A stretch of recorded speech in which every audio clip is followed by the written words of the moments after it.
आज मुझे सनातन मॉडल का रेलेवेंस सबसे अधिक लग रहा है वर्ल्ड में। सनातन मॉडल का मतलब है सिविलाइजेशन का ये मॉडल जहाँ पर बिना शोर शराबा और सामूहिक हिंसा या सड़क पर आंदोलन करने की व्यवस्था, इन सब के बिना भी प्रोग्रेस किया जा सकता है।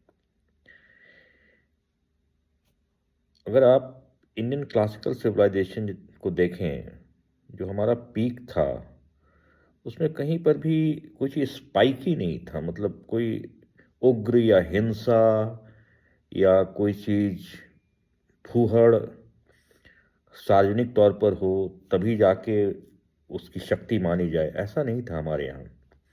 हमारे यहाँ जो भी था वो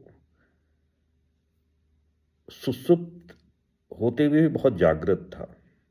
मतलब लोग अपना अपना काम कर रहे थे और उसी में एक्सेल कर रहे थे, और कोई चीज चेंज अगर जरूरत होता था, महसूस किया जाता था, लोग उसको समर्थन स्वतः दे देते थे धर्म के आधार पर। धर्म मतलब कोड ऑफ एथिक्स के आधार पर। धर्म क्रिश्चियनिटी इस्लाम वाला धर्म नहीं, जो कि बिलीफ सिस्टम पर आधारित है।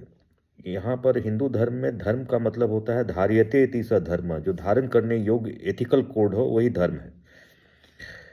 तो पिछले करीब 600-700 साल से, और उससे भी पहले से बल्कि, ये जो मानव इतिहास में आक्रमण हिंसा से पाई गई सत्ता का बोलबाला रहा है, उसी का ऑफशूट आप मान सकते हैं रेवोल्यूशन जिसको हम कहते हैं। चाहे फ्रांस की क्रांति हो, रूस की क्रांति हो, चीन की क्रांति हो,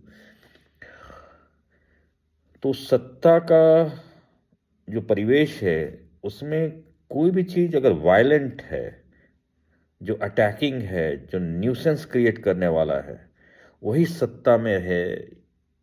ये परिभाषा हमें छोड़नी होगी, ये परिदृश्य हमें छोड़ना होगा, और ये मानना होगा कि मनुष्य होने के नाते हम इस बात के लिए कैपेबल हैं कि हम इन सब के बिना भी रोजमर्रा के जीवन में तारतम्यता बैलेंस बनाए हुए प्रोग्रेस कर सकते हैं। बल्कि हमारे यहाँ जितने भी प्रोग्रेस हुए हैं, और मानव इतिहास के सबसे बड़े प्रोग्रेस हुए हैं, चाहे अलजेब्रा का इवोल्यूशन हो, केमिस्ट्री हो, ज्योमेट्री हो, जो क्लासिकल हिंदू सिविलाइजेशन ने वर्ल्ड को दिया वो अनपैरेलल है। और वो एक नॉन वायलेंट सिविलाइजेशन था। उसमें कोई प्रोटेस्ट या वायलेंट अटैक